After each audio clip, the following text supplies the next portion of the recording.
Hola amigos, bienvenidos a Megalodon.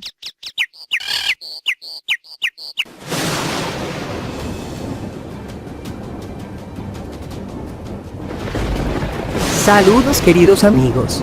Bienvenidos a Megalodon. En el día de hoy veremos tormentas eléctricas. Quédate en Megalodon.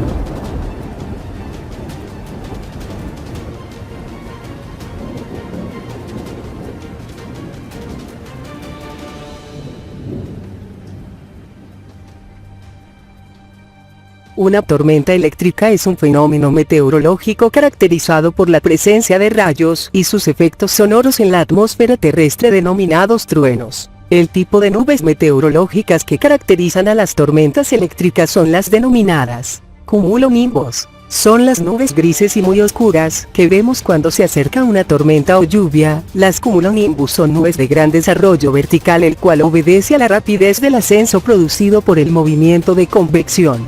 Las tormentas eléctricas por lo general están acompañadas por vientos fuertes, lluvia copiosa y a veces nieve, granizo, o sin ninguna precipitación. Aquellas que producen granizo son denominadas granizadas. Las tormentas eléctricas fuertes o severas pueden rotar en lo que se denomina superceldas, mientras que la mayoría de las tormentas eléctricas se desplazan con la velocidad de desplazamiento promedio del viento en la capa de la troposfera que ocupan. Cortes de viento verticales pueden causar una desviación en su curso de desplazamiento en dirección perpendicular a la dirección de corte del viento. Origen. Para que se formen esos tipos de tormentas es necesaria la humedad del aire caliente que se eleva en una atmósfera inestable.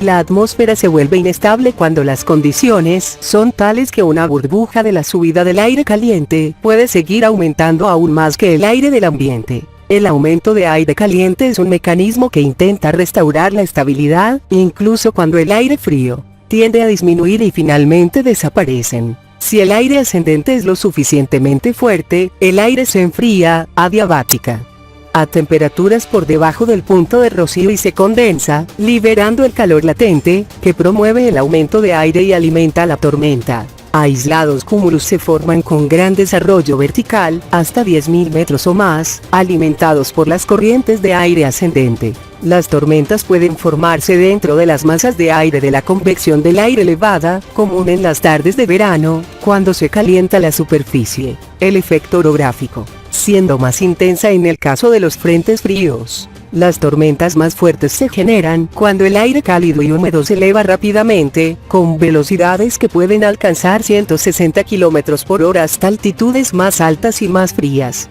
En cada momento hay en el orden de 2000 tormentas eléctricas que tienen lugar en la superficie de la Tierra. Los rayos se producen cuando las partículas de hielo o la nieve empiezan a caer de una nube a gran altura hacia la superficie y corresponden a la liberación de energía debido a la diferencia de carga entre las partículas. Fases de una tormenta eléctrica. En la vida de una tormenta ordinaria, formado por convección de una masa de aire, por lo general presentan 3 fases, cada una dura normalmente de 15 a 30 minutos. Nacimiento. Las corrientes de aire ascendente causan la formación de cumulonimbos. Si la carga por primera vez es de agua, y no se produce ningún rayo, no será una tormenta eléctrica. En la parte superior de la nube, el proceso de crecimiento de cristales de hielo comienza a producir las partículas. Intermedio. El crecimiento vertical alcanza su máximo y las nubes se acoplan con la forma de un yunque. Por lo general esto sucede cuando la inversión de aumento de la temperatura del aire es más estable. Los vientos dominantes en la alta altitud de las nubes cirrus comienzan a extenderse desde la parte superior de las nubes. Las bases son la parte frontal inferior y los relámpagos comienzan a aparecer en toda la extensión de las nubes. Dentro de las nubes, la turbulencia es intensa e irregular, con un equilibrio entre las corrientes ascendentes y descendentes. El peso de las partículas de la precipitación es suficiente para contrarrestar la corriente ascendente y estas comienzan a caer, arrastrando el aire que las rodea. Como las partículas caen en las partes más calientes de la nube, no hay aire seco que entra al medio ambiente en la nube y puede dar lugar a la evaporación de estas partículas. La evaporación enfría el aire, por lo que es más densa o pesada. todo este aire frío que cae a través de la nube y precipitación que se forma la corriente de aire hacia abajo. Cuando llegue a la superficie se puede propagar y formar un frente que avanza desplazando y reemplazando el aire caliente de la superficie. En esta etapa de la tormenta produce fuertes vientos, relámpagos y lluvias torrenciales. Disipación.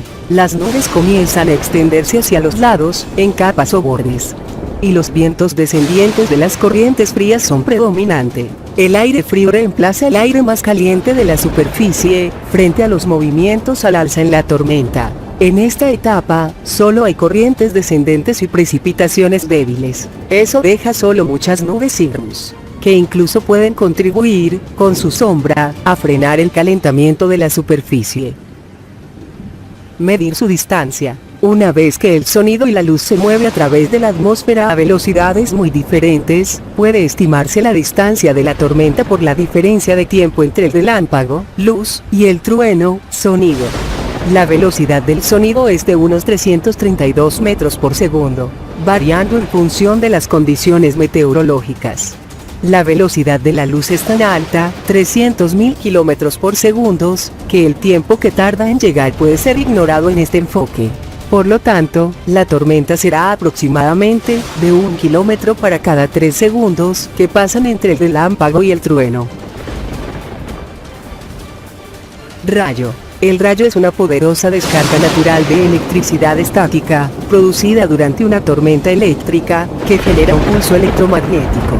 La descarga eléctrica precipitada del rayo es acompañada por la emisión de luz, el relámpago, causada por el paso de corriente eléctrica, que ioniza las moléculas de aire, y por el sonido del trueno, desarrollado por la onda de choque. La electricidad, corriente eléctrica, que pasa a través de la atmósfera, calienta y expande rápidamente el aire, produciendo el ruido característico del trueno. Los rayos se encuentran en estado plasmático. En promedio, un rayo mide 1500 metros y el más extenso fue registrado en 2007 en Oklahoma y alcanzó los 321 kilómetros de longitud, desbancando el récord anterior registrado en 2001 en Texas. Un rayo viaja a una velocidad media de 440 kilómetros por segundo, pudiendo alcanzar velocidades de hasta 1400 kilómetros por segundo. La diferencia de potencial es 1.000 millones de voltios con respecto al suelo. Cada año se registran 16 millones de tormentas con rayos. Generalmente, los rayos son producidos por partículas positivas en la Tierra y negativas en nubes de desarrollo vertical llamadas cumulonimbos. Cuando un cumulonimbo alcanza la tropopausa, las cargas positivas de la nube atraen a las cargas negativas. Este movimiento de cargas a través de la atmósfera constituyen los rayos. Esto produce un efecto de ida y vuelta. Se refiere a que al subir las partículas, instantáneamente regresan causando la visión de que los rayos bajan. Un rayo puede generar una potencia instantánea de 1 gigavatio hora, 1.000 millones de vatios, pudiendo ser comparable a la de una explosión nuclear.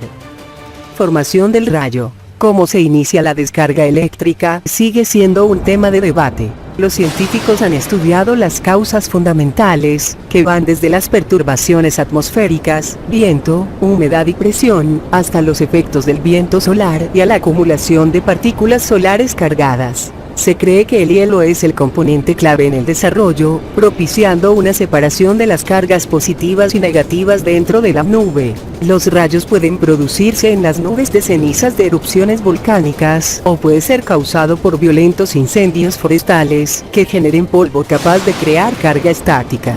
Hipótesis de la inducción electrostática. De acuerdo con la hipótesis de la inducción electrostática, las cargas son impulsadas con procesos que aún son inciertos. La separación de las cargas parece requerir de una fuerte corriente aérea ascendente que lleve las gotas de agua hacia arriba, superenfriándolas entre los 10 y los 20 grados bajo cero. Estas colisionan con los cristales de hielo, formando una combinación de agua y hielo denominada granizo. Las colisiones producen que una carga ligeramente positiva sea transferida a los cristales de hielo, y una carga ligeramente negativa hacia el granizo. Las corrientes conducen los cristales de hielo menos pesados hacia arriba, causando que en la parte posterior de la nube se acumulen cargas positivas. La gravedad causa que el granizo más pesado con carga negativa caiga hacia el centro y a las partes más bajas de las nubes. La separación de cargas y la acumulación continúa hasta que el potencial eléctrico se vuelva suficiente para iniciar una descarga eléctrica que ocurre cuando la distribución de las cargas positivas y negativas forman un campo eléctrico lo suficientemente fuerte. Hipótesis del mecanismo de polarización. El mecanismo por el cual la separación de cargas sucede, sigue siendo objeto de investigación.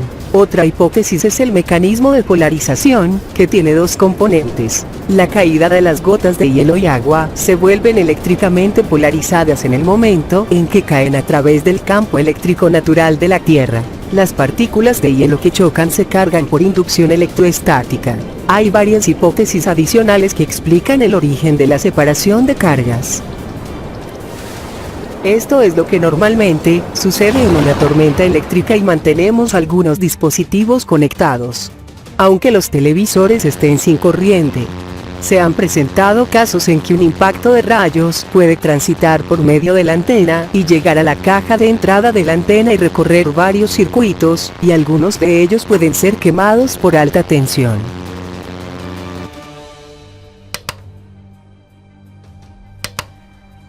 ¿Qué sucede, Kofi? ¿No prende? Nada, mi vida. No prende. Herda.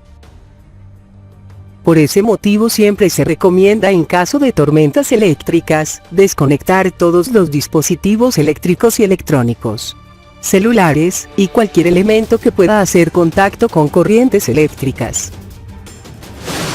Impacto del rayo en el cuerpo humano. Los impactos de rayos en personas son poco frecuentes, pero posibles. Aunque los casos son escasos, hay personas que han sido golpeadas por estos, y han sobrevivido para contarlo, otras que han muerto en el acto. Estos golpean el cuerpo humano con gran fuerza, lo que provoca graves heridas. Hay varios casos de personas que no han sobrevivido, como es el de un hombre de 53 años que intentó entrar en su casa y fue golpeado por un rayo.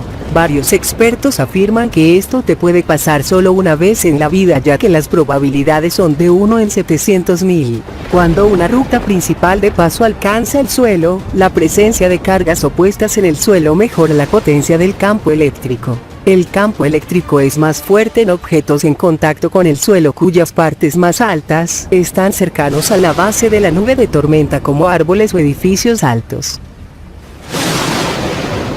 Esto ha sido todo por el día de hoy. Esperamos que les haya gustado nuestro video. No olviden suscribirse y comentar. Tu vida es un arte.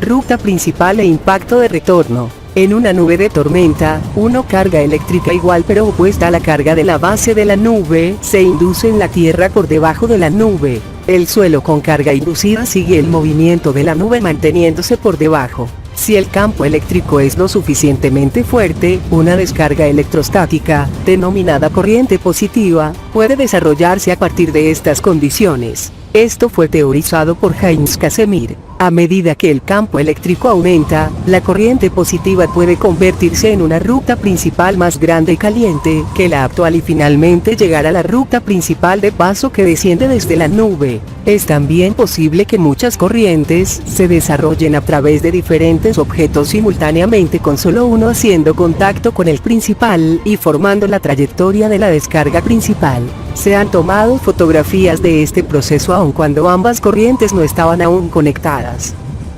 Una vez que el canal de aire ionizado se establece entre la nube y el suelo, se convierte en una ruta de menor resistencia, y permite una propagación de corriente mucho mayor desde la Tierra a la nube. Este es el impacto de retorno y es el que más intensidad luminosa posee, siendo una de las partes más notables de la descarga del rayo.